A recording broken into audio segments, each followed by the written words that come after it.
ನಮಸ್ಕಾರ ವೀಕ್ಷಕರೇ, ರೈಸಿಂಗ್ ಕನ್ನಡ ಚಾನಲ್ಗೆ ಸ್ವಾಗತ. ಕನ್ನಡ ಬಿಗ್ ಬಾಸ್ ಸೀಸನ್ 11ರಲ್ಲಿ ಮಿಡ್ ವೀಕ್ ಎಲಿಮಿನೇಷನ್ ಮೂಲಕ ಹೊರಬಂದಿರುವ ಗೌತಮಿ ಜಾಧವ್ ಪಡೆದ ಸಂಭಾವನೆ ಎಷ್ಟು ಗೊತ್ತಾ?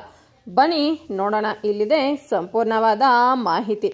ಬಿಗ್ ಬಾಸ್ ಕನ್ನಡ ಸೀಸನ್ 11 ಮನೆಯಿಂದ ವಾರದ ಮಧ್ಯದಲ್ಲಿ ಗೌತಮಿ ಜಾಧವ್ ಎಲಿಮಿನೇಟ್ ಆಗಿ ಹೊರಬಂದಿದ್ದಾರೆ ವೀಕ್ಷಕರೇ. ಸ್ಟ್ರಾಂಗ್ ಕಂಟೆಸ್ಟೆಂಟ್ ಎಂದೇ ಗುರುತಿಸಿಕೊಂಡಿದ್ದ ಗೌತಮಿ ಜಾಧವ್ ಬಿಗ್ ಬಾಸ್ನಿಂದ ಎಲಿಮಿನೇಟ್ ಆಗಿ ಹೊರಬಂದಿದ್ದಾರೆ.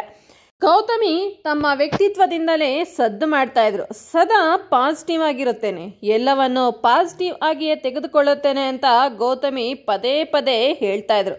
ಅದೇ ರೀತಿ ಮನೆಯಲ್ಲಿ ಸಹ ಇರ್ತಾ ಇದ್ರು. ಗೌತಮಿ ಹಲವು ಬಾರಿ ನಾಮಿನೇಟ್ ಆಗಿ ಸೇವ್ ಆಗಿದ್ರು.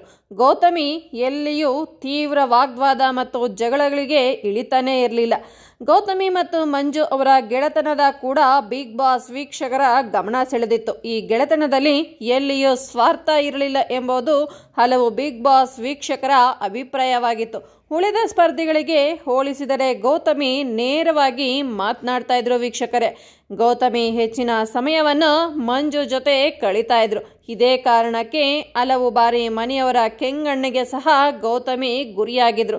ಟಾಸ್ಕ್ಗಳಲ್ಲಿಯೂ ಮುಂದಿದ್ದ ಗೌತಮಿ ಈ ವಾರ ಮಿಡ್ ವೀಕ್ ಎಲಿಮಿನೇಟ್ ಇಂದ ಹೊರಬಂದಿದ್ದಾರೆ. ಗೌತಮಿ ಎಲಿಮಿನೇಟ್ ಆದ ವಿಚಾರ ತಿಳಿಯುತ್ತಿದ್ದಂತೆ ಅವರು ಬಿಗ್ ಬಾಸ್ನಿಂದ ಪಡೆದ ಸಂಭಾವನೆ ಸುದ್ದಿ ಸಿಕ್ಕಾಪಟ್ಟೆ ವೈರಲ್ ಆಗ್ತಾ ಇದೆ.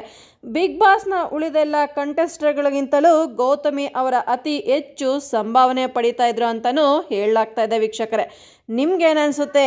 ಗೌತಮಿ ಜಾಧವ್ ವಾರಕ್ಕೆ 1.5 ಲಕ್ಷ ರೂಪಾಯಿ ಸಂಭಾವನೆಯನ್ನು ಪಡಿತಾ ಇದ್ರು ಅಂತ ಕೆಲವು ವರದಿಗಳಲ್ಲಿ ಹೇಳಲಾಗ್ತಾ ಇದೆ. ಈ ಪ್ರಕಾರ 16 ವಾರಗಳಿಗೆ ಒಟ್ಟು 24 ಲಕ್ಷ ಸಂಭಾವನೆ ಪಡೆದಿದ್ದಾರೆ.